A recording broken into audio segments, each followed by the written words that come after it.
Hello guys! Kumikita ka ba ng 28,000 to 36,000 monthly? O kaya meron ka mahanap na co-borrower to hit that particular salary? Bakit ka pa magre-renta kung kaya mo namang magkabahay, di ba?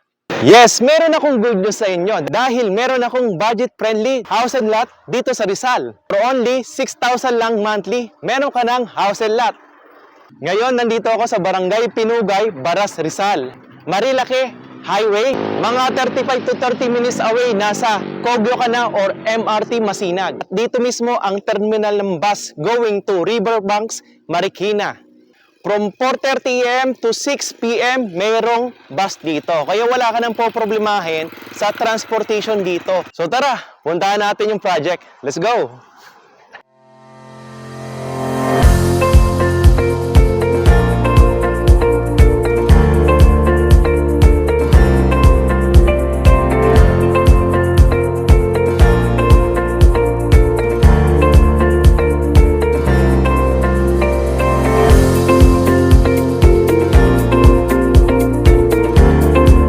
Hello guys! Nandito ako ngayon sa soon to rise property dito sa Barangay Pinugay, Baras, Rizal. So ngayon guys, ito yung nakikita nyo ngayon is nasa 25.6 hectares. Ganun po siya kalaki. Ang number of units is nasa 1,988 units. We have 2 units available dito. Adeline single attached and Jasmine single attached. Ang typical lot area dito is 86 square meter. At ang floor area is 40 square meter.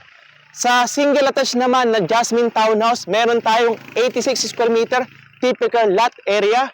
At ang floor area naman nito is nasa 44.5 square meter. Nandito tayo ngayon guys, dito sa bandang kubo. As you can see, ito yung kubo natin, ito yung second gate natin.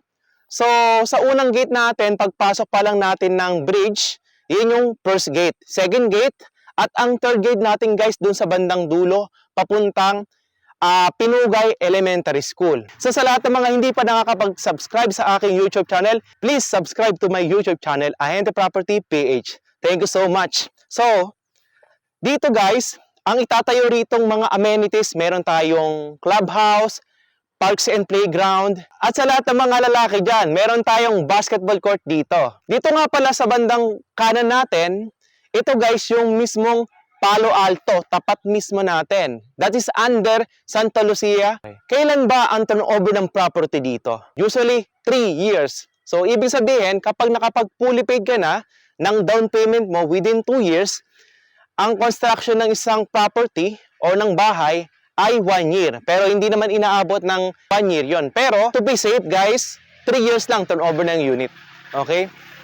So guys, for more information, please subscribe to my YouTube channel, and at kung gusto mo mag-avail dito, please email me at ahentepropertyph@gmail.com or contact me through my Viber account, WhatsApp 0935 70 771.